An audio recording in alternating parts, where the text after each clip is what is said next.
Welcome to World News Today. Today's story comes from The Independent. The White House has announced that a new package of sanctions against Russia is set to go into effect following the death of opposition leader Alexei Navalny in a Siberian prison camp. The administration said the package would be released on Friday.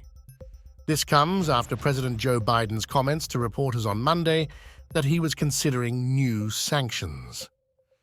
"We already have sanctions, but we are considering additional sanctions, yes," he said.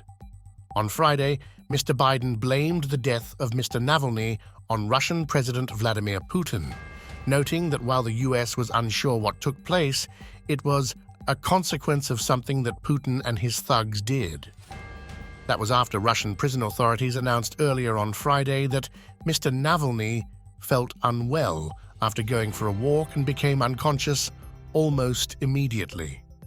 On Tuesday, National Security Council spokesman John Kirby declined to share any details regarding the new sanctions or how they would interact with the strong sanctions already put in place following Russia's invasion of Ukraine nearly 2 years ago.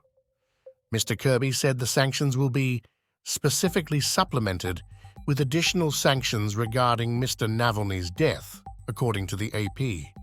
While he noted that the U.S. doesn't yet know Mr. Navalny's cause of death, Mr. Kirby went on to put the blame Mr. Putin. Regardless of the scientific answer, Putin's responsible for it, he told the press. The opposition leader's widow, Yulia Navalnaya, lives in exile outside Russia. On Monday, she accused Russian authorities of hiding her husband's body and refusing to give it to his mother. She also accused the Kremlin of poisoning Mr. Navalny, adding that they were keeping his remains to let the traces of the poison dissipate. The Kremlin was also accused of poisoning Mr. Navalny in 2020, which led to his hospitalization in Germany. Upon being released from care, Mr. Navalny and his wife returned to Russia, where he was promptly arrested at a Moscow airport. Mr. Biden told the press he was weighing a whole number of options after the announcement of Mr. Navalny's death last week.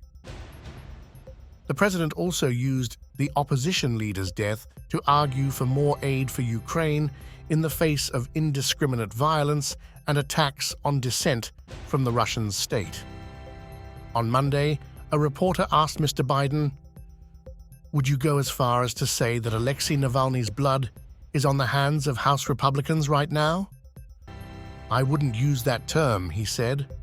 "They're making a big mistake not responding. Look, the way they're walking away from the threat of Russia, the way they're walking away from NATO, the way they're walking away from meeting our obligations, it's just shocking. I mean, they're wild. I've never seen anything like this." Asked if Mr. Navalny's death could push House Republicans to take up Ukraine aid, Mr. Biden said, "I hope so, but I'm not sure anything is going to change." Thanks for watching this video. The sources can be found in the description below. Subscribe for more daily news from across the world.